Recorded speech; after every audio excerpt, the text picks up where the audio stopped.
Cumprimentamos a todos com a paz de nosso Senhor e Salvador Jesus Cristo. Estamos iniciando mais um EBD da TV.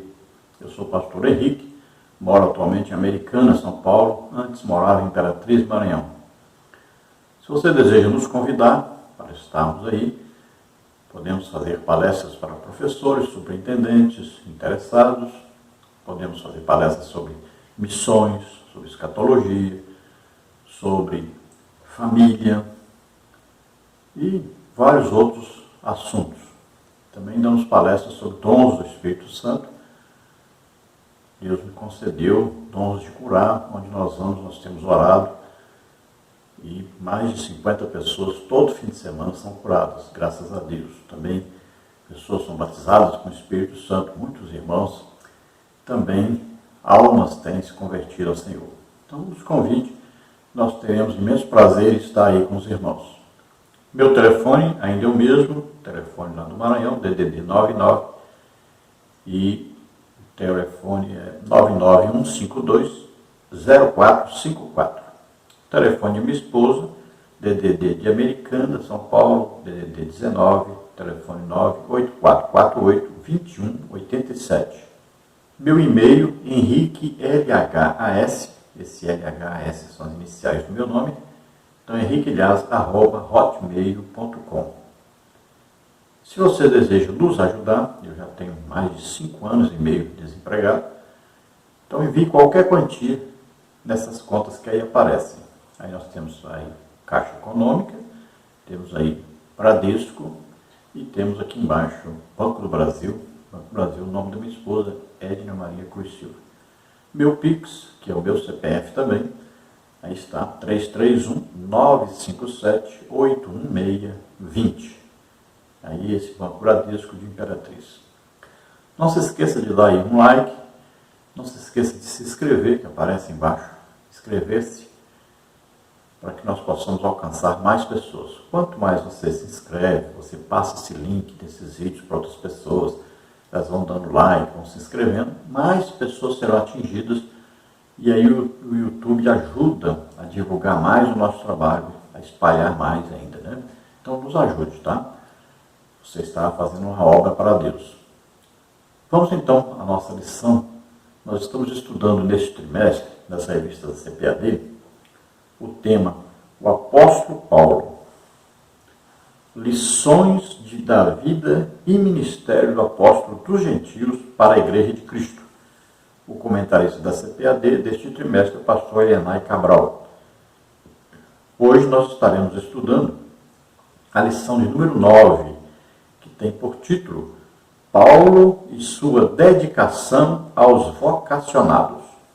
Então aqui nós vamos ver Paulo aconselhando aqueles, que ele colocava para liderar as igrejas sobre a presença futura, porque no tempo dele ele conseguia ainda combater os falsos mestres, falsos pastores, falsos irmãos, todas essas pessoas que se introduziam no meio da igreja querendo assumir a preeminência, ou seja, a autoridade máxima, ou queriam o dinheiro dos irmãos, ou queriam alguma outra coisa. Então, Paulo conseguia detectar isso e impedir.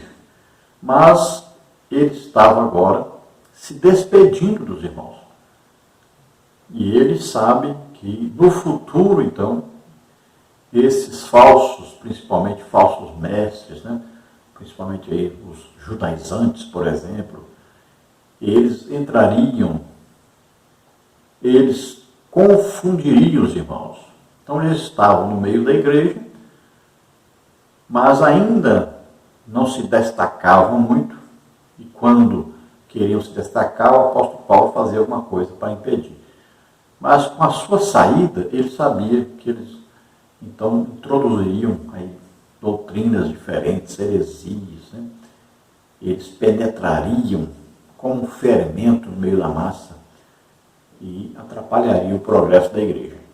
Então ele já adverte aos líderes, adverte aos obreiros, para que tomem cuidado, ele está se despedindo e sabe que vai acontecer isso, e eles precisam então detectar e impedir a ação desses.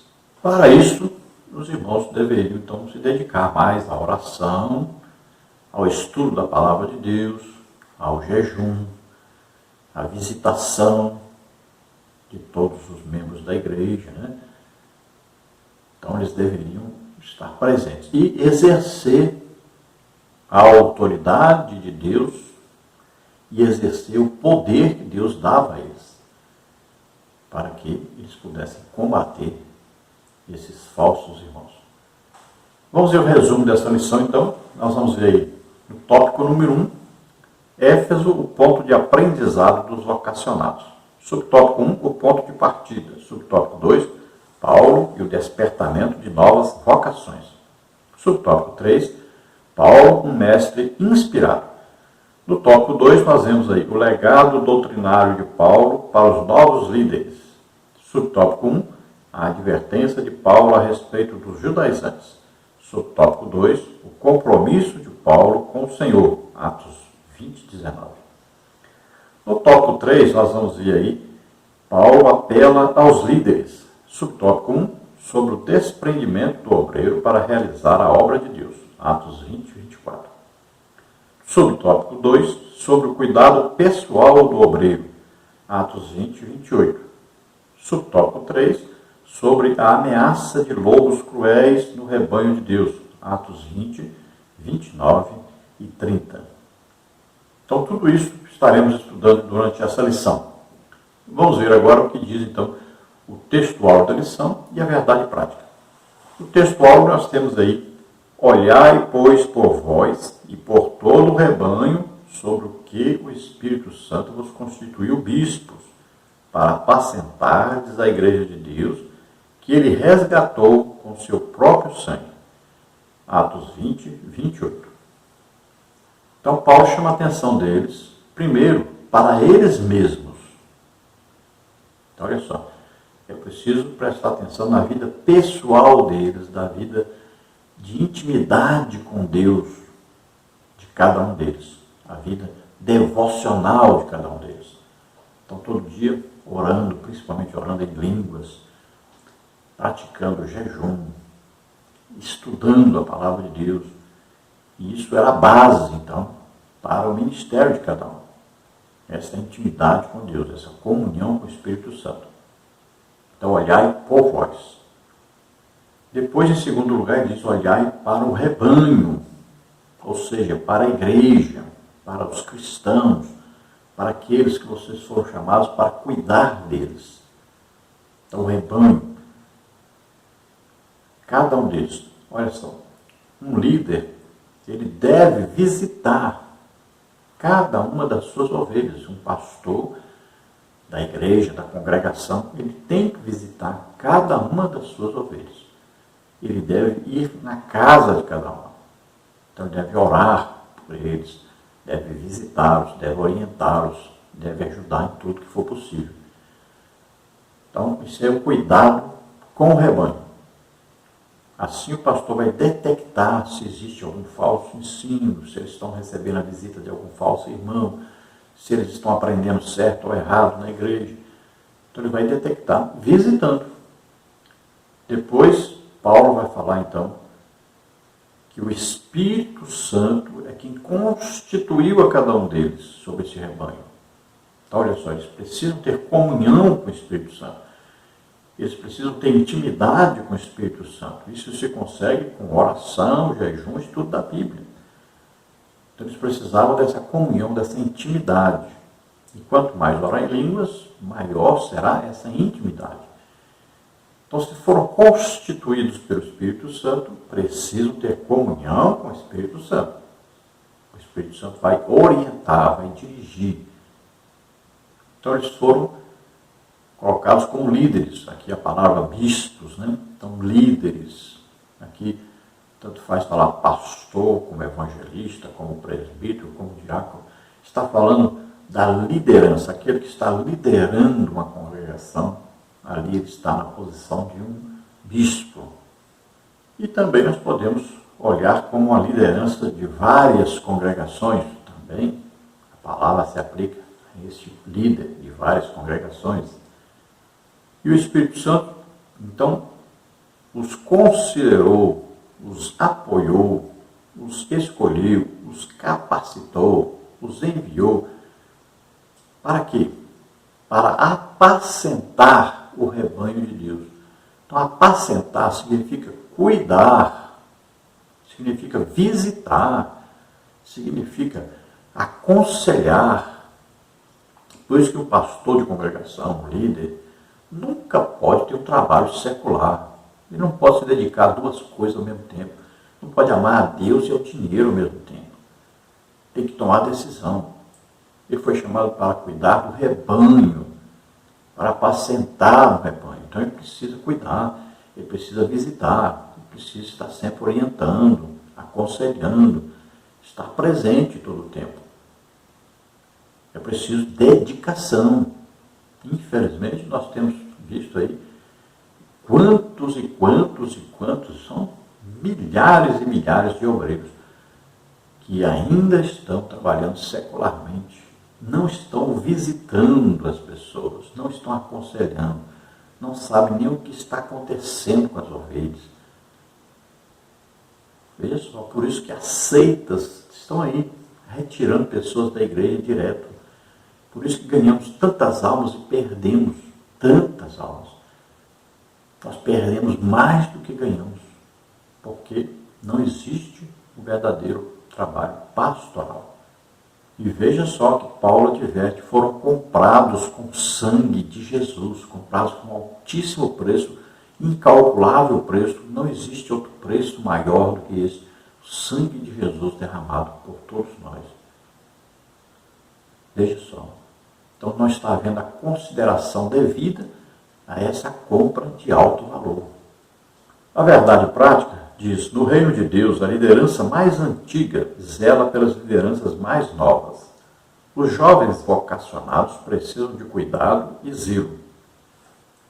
Aqueles obreiros, né, que já estiveram no trabalho, estiveram na prática, então eles precisam aconselhar os mais novos, ajudar os mais novos. Hoje nós temos esse problema que as pessoas se formam em teologia e já acham que são o máximo, que são a cereja aí do pudim, né, do bolo, do sorvete. Se acham o máximo aí. E não têm experiência prática nenhuma. Então nós temos que ouvir aqueles que têm prática. O cristianismo é prática, é comunhão com Jesus, é comunhão íntima com o Espírito Santo, é conhecimento adquirido ao longo dos tempos, é conhecimento adquirido ao longo do tempo de trabalho, de comunhão com Deus, de perseguição, de tribulação, de aflição, de sofrer pelo Evangelho. Então, esses mais idosos precisam ser ouvidos. E a igreja tem que aproveitar. Muitos, né, têm sido aí jubilados e deixados de lado. Quase nem congregam mais. E essas pessoas são importantíssimas para a igreja. Essas pessoas devem ser aproveitadas no aconselhamento dos obreiros mais jovens, que estão iniciando principalmente, precisam muito da ajuda desses homens experientes. Eles não têm curso de teologia. A teologia deles é prática, é intimidade com Deus, é trabalho para Deus, é sofrimento, angústia, aflição, tribulação, tudo que passaram fazendo a obra de Deus. E que esses novos não experimentaram, não sabem nem o que é isso. Então precisam ser mais bem aproveitados esses idosos. Eles passaram por problemas, por coisas difíceis que esses mais novos ainda vão passar e nem sabem disso ainda. Muitas vezes nem prestam atenção no rebanho, nem sabem o que está acontecendo por isso. Não pedem conselho, não vão buscar a ajuda desses mais idosos. Idosos aí nós queremos dizer mais experientes, que têm mais tempo, né, que já batalharam, já conseguiram passar por batalhas e mais batalhas e mais batalhas. e saíram vencedores porque estavam em intimidade com Jesus, em intimidade profunda com o Espírito Santo. Vamos agora à leitura bíblica em classe, que está em Atos, capítulo 20, versículos de 17 a 34, que diz assim: De Mileto mandou a Éfeso chamar os anciãos da igreja, e logo que chegaram junto dele, disse-lhes: Vós bem sabeis, desde o primeiro dia em que entrei na Ásia, como em todo esse tempo me portei no meio de vós, servindo ao Senhor com toda a humildade e com muitas lágrimas e tentações que, pelas ciladas dos judeus, me sobrevieram. Como nada que útil seja, deixei de vos anunciar e ensinar publicamente e pelas casas, testificando tanto aos judeus como aos gregos a conversão a Deus e a fé em nosso Senhor Jesus Cristo. E agora eis que, ligado eu pelo Espírito, vou para Jerusalém, não sabendo o que lá me há de acontecer, senão o que o Espírito Santo, de cidade em cidade, me revela, dizendo que me esperam prisões e tribulações. Mas em nada tenho a minha vida por preciosa, contanto que cumpra com alegria a minha carreira e o ministério que recebi do Senhor Jesus para dar testemunho do Evangelho da graça de Deus. E agora, na verdade, sei que todos vós, por quem passei pregando o reino de Deus, não vereis mais o meu rosto. Portanto, no dia de hoje, vos protesto que estou limpo do sangue de todos, porque nunca deixei de vos anunciar todo o conselho de Deus. Olhai, pois, por vós e por todo o rebanho sobre que o Espírito Santo vos constituiu bispos, para apacentardes a igreja que ele resgatou com seu próprio sangue. Porque eu sei isto, que depois da minha partida entrarão no meio de vós lobos cruéis, que não perdoarão o rebanho, e que dentre vós mesmos se levantarão homens que falarão coisas perversas para atrair os discípulos após si. Portanto, vigiai, lembrando-vos de que, durante 3 anos, não cessei noite e dia de admoestar com lágrimas a cada um de vós. Agora, pois, irmãos, encomendo-vos a Deus e à palavra da sua graça, a Ele que é poderoso para vos edificar e dar herança entre todos os santificados. De ninguém cobicei a prata, nem o ouro, nem a veste. Vós mesmos sabeis que, para o que me era necessário, a mim e aos que estão comigo, estas mãos me serviram. Então vamos estudar mais detalhadamente durante a lição sobre esta leitura que fizemos. Era a despedida de Paulo de toda a liderança ali de Éfeso. Então ele chama todos os líderes, os irmãos, os obreiros, ele chama para que eles desçam. Eles estão em Éfeso, que eles vêm até Mileto, que era pertinho. Mileto era uma cidade já na beira do mar. Então ali ele vai conversar com eles, vai orientá-los pela última vez. Ele diz: olha, eu sei que não verei mais o rosto de vocês, vocês não me verão nunca mais. Então eu estou advertindo vocês que vão entrar aqui falsos mestres, os judaizantes aí principalmente, falsos irmãos, falsos pastores. Dentre vocês mesmos, alguns vão querer aí aparecer como mais importantes, vão querer atrair os irmãos com falsas doutrinas, falsos ensinos. Veja só que coisa terrível. Até dentre eles mesmos, Paulo está dizendo, dentre vocês mesmos vai aparecer aí gente querendo fazer isso. Então, depois que eu partir, eu sei que vai acontecer isso. Se comportarão como lobos cruéis. Veja só que coisa terrível. Então, Paulo está advertindo para que eles se preparem para essa luta, estejam atentos. E ele diz: olha, eu dei o exemplo. Eu preguei tanto publicamente como de casa em casa. Eu fui de casa em casa. Então ele está dizendo para eles seguirem isso, seguirem esse exemplo dele. Ele passou diversas oportunidades de perigo, enfrentou tudo, arriscou sua própria vida pelo rebanho. Está dizendo para eles isso, vocês precisam ficar atentos, porque vai ser necessário muito a comunhão de vocês com Deus para combater o que vai acontecer após a minha partida. Então nós vamos ver mais detalhes durante o estudo da lição. Na introdução da lição nós temos aí, nesta lição vamos estudar sobre o grande legado do apóstolo Paulo para os obreiros da atualidade. Sua maneira de ensinar os novos vocacionados, seu legado doutrinário para novos obreiros e seus apelos aos líderes para cuidar do rebanho de Deus. Temos muito que aprender com a vida e o ministério do apóstolo dos gentios. Que o Espírito Santo fale aos nossos corações. Então aqui nós já começamos a introdução do final do ministério de Paulo. Então nós vamos ver que daqui para frente ele começa então a preparar os seus liderados para quando ele não estiver presente e não poder fazer muito pelas causas que vão surgir. Ele não estando presente ficava mais difícil, né? Então ele já está aqui considerando aquilo que o Espírito Santo já estava avisando, ele seria preso. Então os profetas já eram usados para trazerem para ele a mensagem que ele seria preso.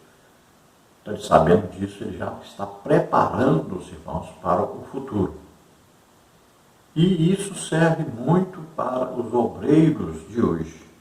O que ele aconselhou para os obreiros daquele tempo é o mesmo conselho que se deve dar hoje para os obreiros que estão aí no campo de batalha, né? Estão aí dirigindo congregações, estão dirigindo trabalhos, né? Aí pode ser os cultos na rua, aí pode ser o evangelismo nos hospitais, prisões, rodoviárias e por todo lado, né? Então, todo o trabalho que é feito pela igreja, a visitação nas casas, todo esse trabalho deve ser, então, orientado pela palavra de Deus. E aí o apóstolo Paulo já aconselha como deve ser feito esse trabalho. Então ele fala muito sobre esse cuidado com o rebanho de Deus. É necessário, então, enxergar o que está acontecendo. E isso só se consegue com a visitação, com muita conversa com os membros. Vamos ver, então, tópico número 1. Éfeso, o ponto de aprendizado dos vocacionados. Subtópico 1, o ponto de partida. Em lição anterior, vimos que Antioquia foi o lugar de desenvolvimento vocacional do apóstolo Paulo. Atos 13, 1. Em Éfeso, o apóstolo permaneceu mais tempo e, por isso, dali surgiu um local estratégico para formar novos discípulos. Assim, preparar seus colaboradores vocacionados para atuar nas igrejas da Ásia era uma tarefa importante, pois o ministério de Paulo já estava mais independente dos apóstolos de Jerusalém, embora não perdesse a comunhão com a igreja-mãe.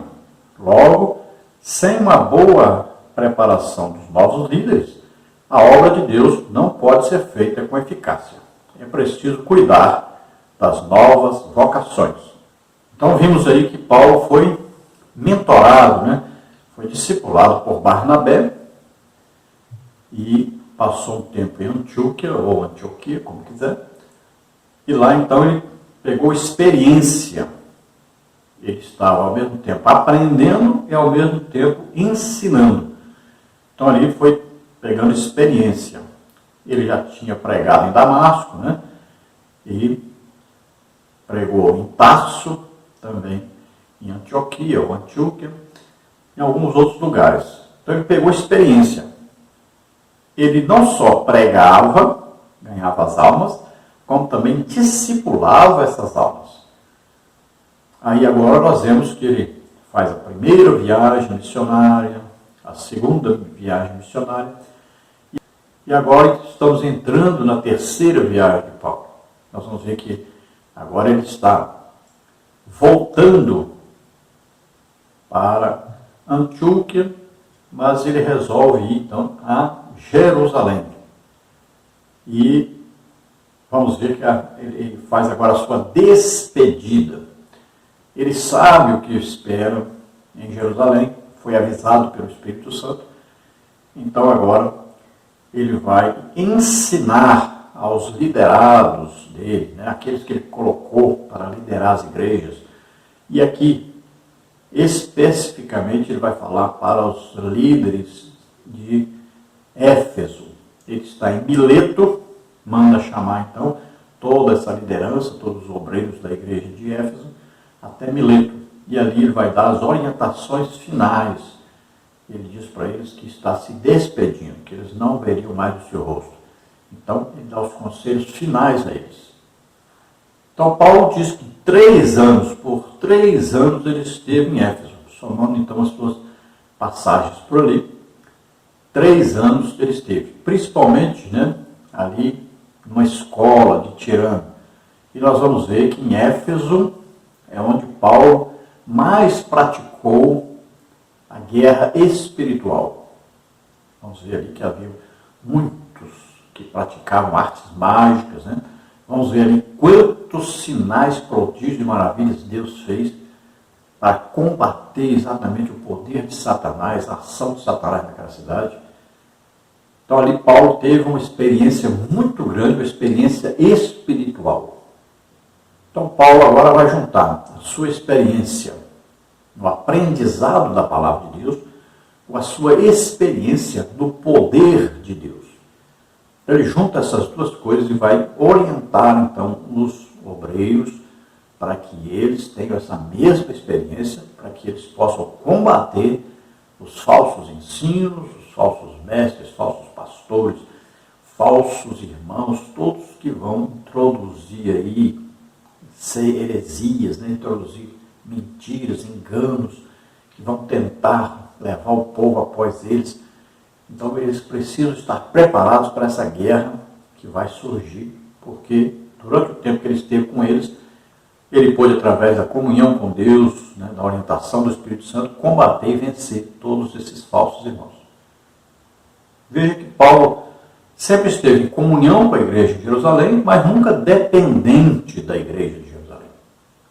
Ele nunca esteve ali perguntando tudo que ia fazer, deixa eu ver se os irmãos lá concordam e tal. Não, ele fez a obra de Deus orientado pelo Espírito Santo, fez uma grande obra para Deus, e nós sabemos que todo excelente obreiro é aquele que faz a obra de Deus orientado pelo Espírito Santo. Se a pessoa ficar dependendo muito de liderança para fazer a obra de Deus, provavelmente ele não vai fazer quase nada.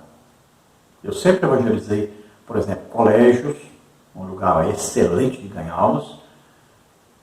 Sempre evangelizei hospitais, prisões, sempre cultos nas ruas, na rodoviária de Imperatriz. E minha média era de pelo menos 100 almas por mês, que a gente ganhava todo mês. Mas eu pedia alguém para fazer isso? Não, eu ia fazer, é obrigação minha. Aquele que aceita Jesus como Senhor e Salvador e tem comunhão com o Espírito Santo, ele é orientado, é direcionado a fazer a obra de Deus. Não precisa ficar perguntando para A ou B o que pode fazer, o que deve, o que não quer, como é que vai fazer. Não, ele vai fazer a obra de Deus. Então, você faça a obra de Deus. Lembre-se sempre de estar sempre orando muito em línguas, jejuando e estudando a palavra de Deus. E é só isso. Creia em Deus, deseje o poder de Deus na sua vida, acredite, Deus vai te usar tremendamente. E você vai ganhar muitas almas. Nós tivemos o campo missionário, foi 630 almas que aceitaram Jesus, abrimos 8 igrejas. Então esse é o trabalho de Deus, trabalho missionário, trabalho que Deus quer que todos façam. Agora, é importante ouvir, né, os obreiros mais experientes sempre, então ter orientação. Você pergunta, como eu vou fazer isso aqui, estou fazendo isso aqui, está acontecendo assim, então o que eu faço, como é que eu resolvo isso? É importante porque eles já passaram por isso. Então em muitas oportunidades eu recorri a pessoas experientes, né? Fui perguntar, olha, passei por isso, está acontecendo assim, o que é que eu faço e tal. Então, é importante ter aí conselhos dos mais idosos. Na multidão dos conselhos se acha sabedoria. Estou ainda no tópico 1, agora o subtópico 2, Paulo e o despertamento de novas vocações. O ministério de Paulo tomou uma proporção muito ampla. Era um ministério internacional. Para levar as boas novas aos centros culturais do mundo, ele não podia atuar sozinho. Por isso, o apóstolo arregimentou e investiu em pessoas que o auxiliassem a levar o evangelho. Podemos citar nomes como os de Timóteo, Sópatro, Segundo, Trófimo, Atos 20, versículo 4, Tíquico, Efésios 6, 21, 22, Colossenses 4, 7, 2 Timóteo 4, 12, Tito 3, 12, Tito, Aristarco, Colossenses 4, 10, Filemão, Gaio e tantos outros. Essas pessoas recebiam ensino diretamente de Paulo, ou seja, o ministério do apóstolo despertava novas vocações. Então, além desses, podemos citar aí Lucas, o médico que andava sempre com Paulo, podemos citar aí Silas e vários outros, então, que estiveram com Paulo e tiveram contato assim, mais íntimo, seguiram, acompanharam, passaram pelos mesmos problemas, sofreram junto.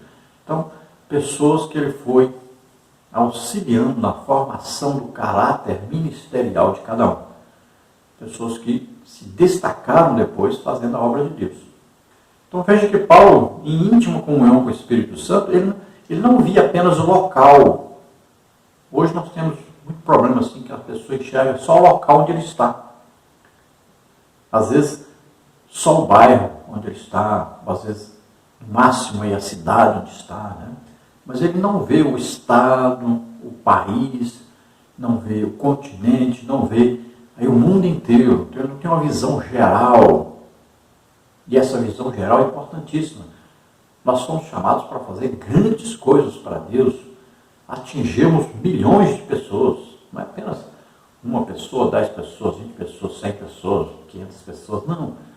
Nós somos chamados para fazer grandes coisas para Deus. Acredite no potencial que Deus colocou dentro de você. Nós temos dentro de cada um de nós o Espírito Santo. E ele tem todo o poder necessário para nós fazermos uma grande obra para Deus. Não deseje apenas ganhar. Eu quero ganhar aí 100 almas esse ano. Não, deseje ganhar 1 milhão de almas. Deseje coisas grandes. Nosso Deus é grande, poderoso. E ele pode fazer muito mais do que você pensa. Então deseje, se coloque à disposição e Deus vai te usar tremendamente. Então Paulo não tinha essa visão apenas local, mas era uma visão mundial. Tanto é que ele pregou em vários países. E hoje nós vamos ver aí que ele atingiu aí toda a região da Ásia, onde hoje chamamos de Ásia, e ali a Europa toda. Veja só. Ele atingiu toda aquela área ali, pregando o Evangelho, ganhando almas, implantando igrejas ali em toda parte. Veja só, um trabalho até intercontinental, importantíssimo.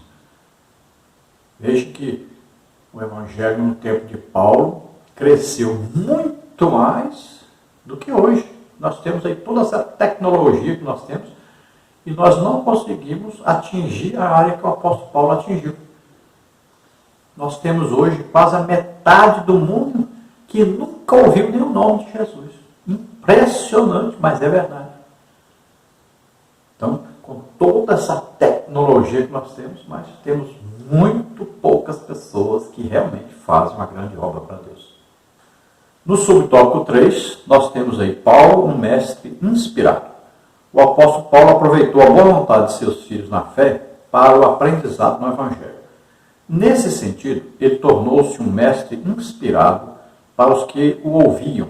2 Coríntios 2, 12, 13, 17, 1 Coríntios 4, 17, 7, 40, Gálatas 1, 8 e 9. Pois o apóstolo recebera revelações do próprio Senhor, Gálatas 1, 12. Assim, Paulo reunia vocacionados para dar as instruções de como pastorear a igreja local. Não por acaso temos 3 epístolas paulinas denominadas de cartas pastorais. 1º e 2º Timóteo e também Tito. Ali há instruções sobre como pastorear uma igreja, falar com diversas pessoas da igreja local, segundo suas faixas etárias. A constituição e a preparação de novos líderes era um cuidado constante do apóstolo. Esse deve ser o nosso cuidado também, pois a estabilidade ministerial da igreja local depende disso. Então veja que o apóstolo Paulo encontrou facilidade de ajudar os obreiros porque eles tinham o coração aberto para o aprendizado com Paulo. Por que isso? Porque Paulo não era apenas teórico, porque ele praticava aquilo que ensinava. Hoje existe um grande problema com isso. Nós damos várias palestras aí para obreiros e a gente vê que eles encontram muita dificuldade, porque eles não veem na sua liderança a prática daquilo que eles são ensinados. Então você vai ensinar sobre evangelismo, mas você não evangeliza. Você vai ensinar sobre batismo com o Espírito Santo, muitas vezes a pessoa que está ensinando nem é batizada. Você vai ensinar sobre aí, oração. A pessoa não é pessoa de oração. Vai ensinar sobre jejum, a pessoa nem jejum faz. Você vai ensinar sobre dons do Espírito Santo, a pessoa não tem nenhum dom do Espírito Santo e quer ensinar sobre isso. Então, falta prática. Olha bem, Jesus ensinava, pregava aquilo que ele fazia, que ele era. Paulo, a mesma coisa. Então, o Evangelho precisa de prática. Então, quando as pessoas estão ouvindo alguém falar, alguém pregar, alguém ensinar, mas a pessoa não tem a prática, então já vai ouvir de mau grado. Por isso, aqueles que Paulo colocou para dirigir as igrejas, eles tinham o coração aberto para o que Paulo ensinava, porque ele praticava aquilo que ele pregava e ensinava. Eles sabiam que Paulo tinha tido um encontro com Jesus, ouvido e aprendido muita coisa do próprio Jesus. Então veja que nós temos aí as epístolas pastorais, né? 1º e 2º Timóteo, também Tito. São as epístolas de Paulo dirigidas exclusivamente para o ensino, né, aos pastores, aos líderes, aos obreiros. Todo aquele que dirige algum departamento da igreja também é importantíssimo esse ensino de Paulo, que é o ensino pastoral. É um conselho dado a um jovem como Timóteo, né, inexperiente que estava dirigindo a igreja. É um conselho dado a Tito, por exemplo, né, para falar aí como escolher os obreiros, os líderes de cada congregação. Tá? Fala tanto para Timóteo como para Tito quais as qualificações dessa pessoa que vai assumir a direção de um trabalho, a direção de uma congregação. Então é muito importante que todo obreiro leia e releia várias vezes aí esses 3 livros, ou essas 3 epístolas de Paulo, que são as pastorais. Todo obreiro deve saber bem o que está escrito aí. Também aprendemos sobre as faixas etárias. Não podemos falar com um idoso da mesma maneira que falamos com um jovem ou com uma criança. Então, cada faixa etária tem aí um tipo de ensino, de pregação adequado que vai dar certo com essa faixa etária. Assim como mulheres e homens, né, têm aí uma maneira diferente de ensinar, de pregar para cada um. É claro que existe a pregação geral da igreja, mas quando se trata de ensino sobre liderança de departamentos e tal, de funções na igreja, então cada um especificamente deve receber o ensino dentro daquilo que ele precisa, da sua faixa etária, da sua capacidade para gerir isso que vai aprender. Quando existe a estabilidade, quando existe aí paz, orientação com a liderança da igreja, todos estão então, com um acordo, temos todos aí o mesmo objetivo, que é ganhar almas, né? Esse é o objetivo principal da igreja. Além de ganhar, nós vamos, é claro, depois discipular, mas o principal objetivo tem que ser sempre ganhar almas. Então, todos unidos em torno disso, aí vai haver paz, vai haver progresso, e os ministérios devem ser reconhecidos pela direção da igreja. Existem 5 ministérios, cada um tem o seu ministério, cada um deve exercer livremente e apoiado pela liderança esse ministério para o qual foi chamado.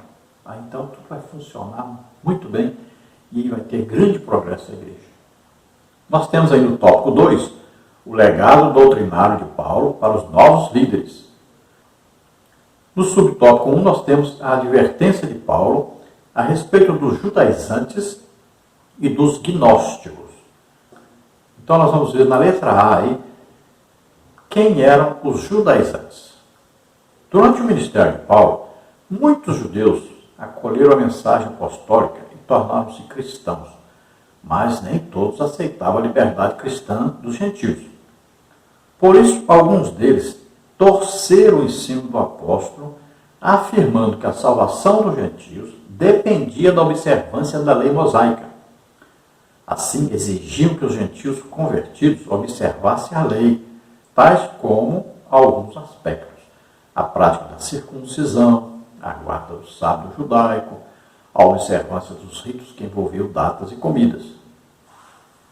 Paulo se levantou corajosamente, Gálatas 1, 6 a 9, e o legado que ele nos deixou foi a defesa intransigente quanto à natureza graciosa da salvação. Disso, nenhum líder cristão pode abrir mão. A salvação é por graça e não por mérito humano. O apóstolo preocupava-se em viver de maneira coerente com o que ensinava. Então nós sabemos que quando iniciou a igreja, então quem é que aceitava Jesus mais? Gentios ou judeus? Eram mais os judeus. Tinham mais judeus na igreja. A grande maioria era de judeus. No tempo de Paulo também. Só que depois Paulo começou então a pregar mais aos gentios. E aí o número de crentes na igreja passou a ser mais de gentios. Hoje é dificílimo um judeu que é convertido, que é salvo. Dificílimo. Mas existe, mas são pouquíssimos. E a grande maioria, a grande massa, vamos dizer, talvez uns 95% ou 98%, talvez até mais, são gentios. Então veja só que houve uma mudança radical nisso. Então nesse tempo, o que acontecia? Os apóstolos em Jerusalém se dedicavam exclusivamente à pregação, o ensino, o discipulado dos judeus. Enquanto Paulo, além de pregar aos judeus, pregava mais aos gentios, se dedicava mais aos gentios. Então, o que aconteceu? Os judeus que se convertiam, principalmente em Jerusalém, saíam pregando pelas igrejas e passavam onde era igreja de gentios. E eles ensinavam: olha, se vocês não se circuncidarem, não guardarem o sábado, não guardarem aí as leis dietéticas, se vocês não guardarem a lei conforme nós cumprimos, vocês não poderão se salvar. Então o que acontecia? Eles ficavam desesperados. Paulo não falou nada disso para nós, não ensinou isso. E agora? Então começou a haver uma confusão tremenda, tanto é que Paulo teve que ir com Barnabé a Jerusalém para resolver essa questão. Então foi dada aquela carta para eles levarem para as igrejas e dizer: olha, não, vocês não precisam guardar sábado, não precisam se circuncidarem, não, vocês precisam saber que a salvação é pela graça de Deus, ou seja, através de Jesus e seu sacrifício por nós. Agora vocês têm que acreditar nisso, é pela fé nisso. Vocês são salvos pela graça, mediante a fé. Acreditar nesse evangelho. Jesus fez tudo o que era necessário para nos salvar. Só temos que acreditar nisso. Aí somos salvos. E ele explicou também: olha, vocês não podem mais ficar comendo sangue, nem carne sufocada, que contém sangue, né? E não podem viver mais em prostituição. Então eles teriam que deixar ir ao templo dos deuses, né, onde tinha ali prostituição, tinha pessoa que eles acreditavam que ali, fazendo sexo com uma daquelas prostitutas cultuais, eles iam ter boas colheitas. Também casavam, descasavam, não consideravam o casamento. Então, foi dado para eles orientação. não podem mais viver em prostituição. Então essas coisas foram passadas para eles. Imagine a confusão que teve, quantas pessoas se desviaram por causa disso aí, dos judaizantes que entraram pregando por toda parte. Então, Paulo está agora falando aos obreiros sobre isso. Cuidado com essas pessoas. Também existiam outros tipos de ensino. O gnosticismo, por exemplo, ensinava que o corpo para nada presta, pode fazer o que quiser com o corpo. Olha só. Já tem outro ensino gnóstico também que dizia que o corpo tem que ser escravizado, tem que sofrer. Então são vários ensinos que conduziam as pessoas para o lado errado. E Paulo então vai ensinar sobre isso, advertir sobre isso. Inclusive que nosso ensino ensinava que toda a criação foi criada por um ser que é imperfeito. Olha só, vamos ver mais detalhes na letra B aí. Mas Paulo então teve que combater. Aí na letra A nós falamos sobre aí, o judaizante. Não tem essa palavra na Bíblia, mas é aquele que queria exigir que os cristãos seguissem a lei literalmente. Tinham que guardar sábado, tinham que fazer circuncisão, não podiam comer carne de porco, aquelas coisas, aquelas leis dietéticas. Tudo aquilo eles queriam exigir. E diziam para eles, se vocês não fizerem isso, não serão salvos. E queriam também obrigá-los a seguir aquelas datas, né? Datas comemorativas, lá, Páscoa, ali o dia da expiação, aí tinha as festas das cabanas, né? Pentecostes, todas aquelas festas judaicas, eles queriam que eles seguissem e estivessem ainda em Jerusalém nas festas, imagine. Eram exigências absurdas. Então fizeram uma grande confusão, atrapalharam muita gente. Mas Paulo lutou contra eles, foi a Jerusalém e conseguiu então a vitória. Mas corria o risco de quando Paulo não estivesse ali, eles voltassem a atacar novamente, a perturbarem a igreja novamente. Então eles tinham que ensinar a verdade. A Bíblia diz bem claro, e Paulo escreveu aos Efésios sobre isso, orientando quanto à salvação. Olha, pela graça sois salvos por meio da fé. A graça não vem de nós, não vem de vós. A salvação não vem de vós. Então vem de quem? Vem de Deus. Né? Então, nós somos salvos pela graça de Deus mediante a fé. Então, olha lá, aprove a Deus salvar os crentes pela loucura da pregação. Efésios 1,13 diz o quê? Nós estamos em Cristo depois de quê? Depois de ouvirmos a palavra da verdade, o Evangelho da salvação. Então, ouvimos a pregação do Evangelho. Né? Olha, aprove a Deus salvar os crentes pela loucura da pregação. Então, ouvimos a pregação do Evangelho. Aí Paulo diz, tendo nele crido, então ouvimos e cremos nesse Evangelho. Então a fé entrou em ação, acreditamos, é fé. Aí então nós recebemos a promessa do Espírito. O Espírito Santo vem morar em nós, ou seja, somos salvos, porque ouvimos o Evangelho e cremos no Evangelho, então recebemos o Espírito Santo. Isso é que deve ser ensinado. E Paulo se preocupava sempre em viver aquilo que ele ensinava e pregava. Queremos lembrar os irmãos, para não se esquecer de dar aí um like, se inscrever no nosso canal e também divulgarem, passe para os outros também esses links aí desses vídeos, passe os vídeos para outras pessoas aí nos seus grupos de WhatsApp, Telegram, ou Facebook, né? Passe para os outros, para que eles também possam aproveitar. Também queremos lembrar que todas essas figuras ilustrativas aí, todos os ensinos escritos que nós temos, estão aí no nosso blog gratuitamente, você entra lá e pega, ou então pelo nosso site. Vamos então à letra B aí do subtópico 1 do tópico 2. A letra B fala sobre quem eram os gnósticos. Havia cristãos adeptos do gnosticismo. E eles acrescentavam elementos filosóficos à fé cristã que corrompiam a sã doutrina. Era uma filosofia prejudicial ao evangelho que Paulo ensinou. Os gnósticos se consideravam mais espirituais que os demais. Para eles, o espírito era mais importante que o corpo e ensinavam que o corpo é matéria imprestável. Da implicação desse ensino resultava a banalização da graça de Deus. Uma graça que não requer arrependimento, santidade e disciplinas espirituais não é graça verdadeira. O apóstolo Paulo refuta esse falso evangelho dizendo: o mesmo Deus de paz os santifica em tudo, e todo o vosso espírito e alma e corpo sejam plenamente conservados e irrepreensíveis para a vinda de nosso Senhor Jesus Cristo. 1 Tessalonicenses 5:23. Seu legado para nós do século XXI: não banalize a maravilhosa graça de Deus. Então veja que o gnosticismo ele é dualista religioso, ou seja, ele divide o material e o imaterial. O corpo, para eles, é banalizado, não precisa de santificação, não precisa de jejum, não precisa de cuidado, pode fazer o que quiser com o corpo. E aí o que interessa é a parte espiritual. Então veja só, como alguém vai ser espiritual se do outro lado é carnal? Não tem jeito, né? Paulo explica que há uma luta entre a carne e o espírito.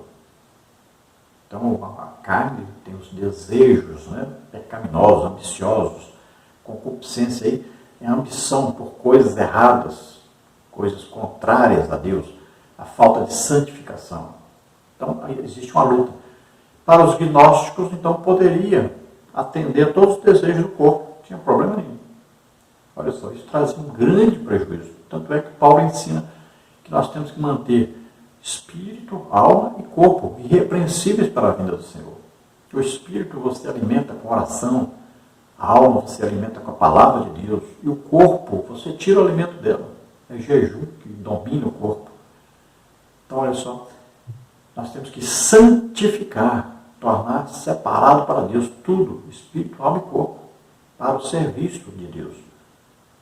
Então, se os nossos membros antes eram usados para o pecado, agora usamos para Deus, para trabalhar para Deus. Então, eles diziam que a satisfação do ser humano era alcançada por esoterismo, né, por comunhão com coisas de Satanás, na verdade. Conhecimento satânico, conhecimento oculto. Então, para eles, tanto faz se a pessoa se arrependia ou não dos seus pecados, tanto faz se a pessoa estava vivendo em prostituição ou não, em adultério ou não, tanto faz se a pessoa tinha vício ou não. Então veja que ainda existem muitas igrejas assim, que você vê que lá as pessoas fazem o que querem. Os jovens estão com as camisinhas dentro das suas carteiras, saem da igreja, vão para o motel, se vestem pior do que o mundo muitas vezes. Estão aí cheios de tatuagens, piercings, as roupas mundanas, o jeito de falar, de viver, tudo mundano. Porque eles acham, não tem problema nenhum, não. Deus quer só minha alma e meu espírito. Olha só. Existem muitas igrejas que são ditas até evangélicas e vivendo assim. Isso que é chamado, então, graça banalizada. Então, pensam que pode fazer o que quiser, que são donos de si próprios. Esqueceram-se que tem um dono, que é Jesus Cristo, que cada um foi comprado, cada um custou o sangue de Jesus. Nós temos que viver em santificação. No subtópico 2, nós temos aí o compromisso de Paulo com o Senhor, Atos 20, 19. O apóstolo não se preocupava apenas em lidar com os falsos ensinos que deturpavam a fé cristã. Ele preocupava-se em viver de maneira coerente com o que ensinava. Por isso, sua vida era sem ostentação, pois desejava refletir a humildade de Cristo, Atos 20, 18. Em sua despedida dos obreiros de Éfeso, o apóstolo procurou deixar um testemunho de amor ao Senhor e à sua igreja. Nesse sentido, aprendemos com Paulo que não podemos pensar uma coisa, desejar e executar outra. Agir assim é viver numa profunda incoerência e confusão espiritual. É preciso pregar os ensinos de Cristo e refleti-los tanto na vida privada quanto na pública. Então, além de se preocupar com os falsos ensinos, né, dos judaizantes e dos gnósticos, Paulo também se preocupava com o testemunho de vida. Ele vivia aquilo que ensinava, que pregava, assim como Jesus. Então, o exemplo, né, a prática da vida cristã também é muito importante para que a liderança da igreja, aqueles que auxiliam na liderança da igreja, possam ver no seu líder o exemplo máximo e seguir esse exemplo. Então, Paulo não vivia em ostentação. Olha aí, vemos hoje obreiros que parece que os ternos que eles usam foram feitos aí de ouro, né? Custam fortunas. Vemos carros caríssimos, importados, né? Coisas grandiosas que eles querem aparecer como pessoas que são iguais às pessoas que estão no mundo. Eles desejam coisas que as pessoas do mundo muitas vezes nem desejam. Então é ostentação. Então são comidas caríssimas, vivem se divertindo em hotéis luxuosos, vivem ostentando sua vida na internet. Então veja só, isso é impressionante, mas é verdade, está aí entre nossos líderes, que estão enriquecendo absurdamente, enquanto o povo está passando dificuldade, necessidade, enquanto milhões de almas estão aí sem Deus, sem paz, sem salvação. Quase metade do mundo sem ouvir nem o nome de Jesus. Enquanto essas pessoas estão cada vez mais se enriquecendo, vivendo de maneira absurda. Então Paulo se mantinha humilde, comer, beber, dormir. E isso ele entregava a Deus o cuidado dele. E não se preocupava com o seu enriquecimento. Nenhum dos apóstolos se preocuparam com o seu enriquecimento próprio. Nenhum deles. Paulo nunca se preocupou com isso. Então Paulo dizia para eles para imitá-lo mais no que? Nas suas tribulações, nas suas angústias, perseguições, nos seus jejuns, nas suas orações. É nisso que ele era exemplo, mostrava. Hoje, muitos dos líderes querem que os seus liderados imitem em ter casas luxuosas, carrões, fazendas e coisa e tal. Não, Paulo ensinou isso. Jesus não ensinou isso, os apóstolos não ensinaram isso. Então Paulo fala do desapego material. Aquele que entrega a sua vida para trabalhar para Deus não pode ficar dominado por esse desejo de enriquecimento. No tópico 3, nós temos Paulo apela aos líderes. No subtópico 1, sobre o desprendimento do obreiro para realizar a obra de Deus. Atos 20, 24. O apóstolo fala sobre o desapego material na vida do obreiro. O versículo 24 mostra que Paulo tinha o coração livre da avareza e da ganância. Sua vida mostra que o desprendimento das coisas materiais e plena dependência em Deus são características inegociáveis na vida do obreiro cristão. Não podemos nos perder ministerialmente por causa da avareza e da ganância. Lembremos do exemplo de Paulo, que procurava não ser pesado às igrejas que pastoreava e visitava. 2 Tessalonicenses 3:8. Então Paulo tinha o coração livre de avareza, de ganância. Muitas vezes trabalhou fabricando tendas para se sustentar. Outras vezes era sustentado por igrejas que lhe davam salário. Muitas vezes ajudado, por exemplo, pela igreja dos Filipenses, né? Mas sempre na dependência de Deus e nunca pensando em enriquecimento próprio. No subtópico 2, sobre o cuidado pessoal do obreiro, Atos 20 e 28. Paulo tinha uma liderança exemplar diante das pessoas, mas ele sabia que isso não bastava. Por isso, no versículo 28, ele diz: olhai, pois, por vós mesmos.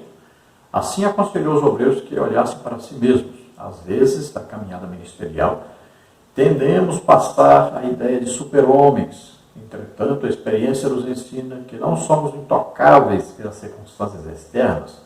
É preciso cuidar do corpo, da alma e do espírito. Assim, antes de cuidar do rebanho de Deus, o obreiro deve zelar pela sua saúde física, emocional e espiritual. Portanto, devemos cuidar de nós mesmos para cuidar do povo de Deus. Então, Paulo fala: olhai por vós mesmos, querendo indicar, é evidente, sobre oração, muita oração, principalmente oração em línguas, jejum, estudo da palavra de Deus, visitação às ovelhas, né? Então, ele falava dessa parte que o obreiro tem que ter intimidade com Deus para fazer a obra de Deus. E cuidar, é claro, cuidar do seu corpo, sua alma, do seu espírito. O espírito, já explicamos, cuida-se do espírito com oração, Cuida-se da alma com leitura bíblica, cuida-se do corpo, tirando dele, né, aqueles desejos pecaminosos da carne. Então o jejum é importante para isso. Então o obreiro deve se cuidar. Por exemplo, um exercício físico, uma caminhada. Eu, por exemplo, faço todo dia com a minha esposa, nós vamos fazer uma caminhada. Andamos 4 quilômetros, 5 quilômetros. Então é importante essa caminhada, uma alimentação saudável, é muito importante.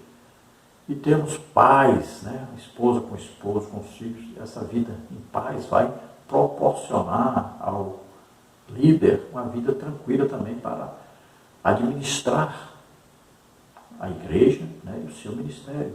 É muito importante estar em paz com Deus, paz com a sua família. É muito importante para poder o ministério seguir avante.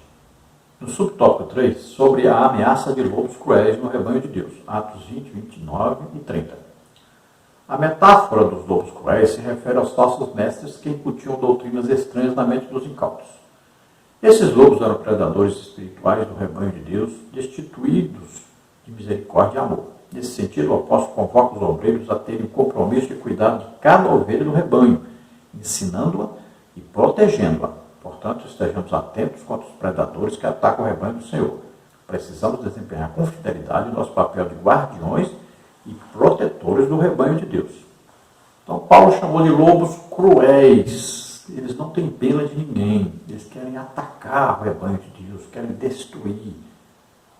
Ou pelo menos puxar tudo para o lado deles para eles terem ganhos, né? Principalmente financeiros. Ou então ganhos aí com popularidade, alguma coisa assim. Então cuidado com esses falsos mestres, falsos pastores, falsos líderes, que são terríveis para a igreja e o seu crescimento. Então, se o rebanho é considerado aí ovelhas, né, essas pessoas são consideradas lobos, que atacam as ovelhas e matam as ovelhas. Então, tomemos cuidado com esse tipo de pessoas. Paulo fala aí que ele deu exemplo, pregava publicamente de casa em casa. Imagine, de casa em casa é onde você sabe o que está realmente acontecendo. Que tipo de visitas essas pessoas estão tendo? Por exemplo, como você sabe que suas ovelhas não estão sendo visitadas por testemunhas de Jeová, por exemplo, por adventistas e outros grupos religiosos, outras seitas? Às vezes eles não estão mais tendo um entendimento correto da palavra de Deus porque estão se misturando com esse povo e ouvindo as falsas ideias, falsas doutrinas desses povos, dessas religiões. Então você não consegue entender por que essas pessoas não estão se firmando no Evangelho, não estão crescendo. Porque você não visita, não sabe o que está ocorrendo. É muito importante essa visitação da liderança da igreja, nos lares, conversando com os irmãos, sabendo os problemas, orando por eles, aconselhando, é muito importante. Muitas vezes, nem um culto para a família na igreja tem. Quantos problemas familiares existem na igreja? Vamos ver a conclusão, então. A vida do apóstolo Paulo deixa um grande legado para os obreiros da atualidade. Sua maneira de despertar novas vocações, sua herança doutrinária para novas gerações de trabalhadores e seu apelo aos obreiros para cuidar do rebanho de Deus são marcos importantes para nortear os ministérios dos vocacionados de Deus. É tempo de desenvolver novas vocações. Então, a vida do apóstolo Paulo, a prática, a experiência dele, o que ele passou escrevendo isto, né, através da inspiração, é claro, do Espírito Santo, é muito importante para todos nós, tanto para o povo em geral, os cristãos em geral, mas muito mais importante ainda para aqueles que lideram um departamento, departamento de EBD, de evangelismo, de música, de família. Então são vários departamentos, né? Esses líderes de departamento, os obreiros, diácono, presbítero, pastor, evangelista, os ministérios, apóstolo, profeta, evangelista, pastor, mestre, todos nós necessitamos muito dessas orientações que são dadas nas epístolas paulinas. Todos nós precisamos muito desses ensinos na nossa vida cotidiana, nossa vida cristã.